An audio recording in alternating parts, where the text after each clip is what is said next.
बिस्मिल्लाहिर्रहमानिर्रहीम। अस्सलाम वालेकुम। मोअज़्ज़ज़ दोस्तों, वफाकी वज़ीर दाखिला की ज़ेर सदारत अमन व अमान की सूरत हाल पर इजलास हुआ। वफाकी वज़ीर मजहबी अमूर नूरुल हक कादरी, सेक्रेटरी दाखिला IG Punjab, chief commissioner Islamabad, IG Islamabad, rangers और दीगर कानून नाफिज करने वाले अदारों की शिरकत हुई। अजलास में क्या हुआ इसकी तफसीलात आपको बताते हैं। इस अजलास में मजहबी जमात की जानब से एहतजाज की सूरत हाल का जायजा लिया गया। पुलिस इंतजामिया और दीगर अदारों को इलाके क्लियर कराने पर मुबारकबाद भी दी गई और शहीद होने वाले पुलिस एहलकारों को राजे तहसीन पेश किया गया और ये फैसला किया गया कि कानून तोड़ने वालों के साथ सख्ती से पेश आया जाएगा।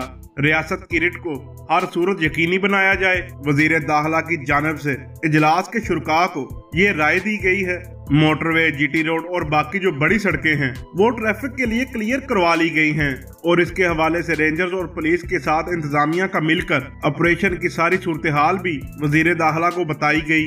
इस हवाले से कोई मजीद पेशरफ्त हुई हम आपके साथ जरूर शेयर करेंगे। इस वीडियो में इतना ही। मिलते हैं किसी अगली वीडियो में, तब तक के लिए अल्लाह हाफिज।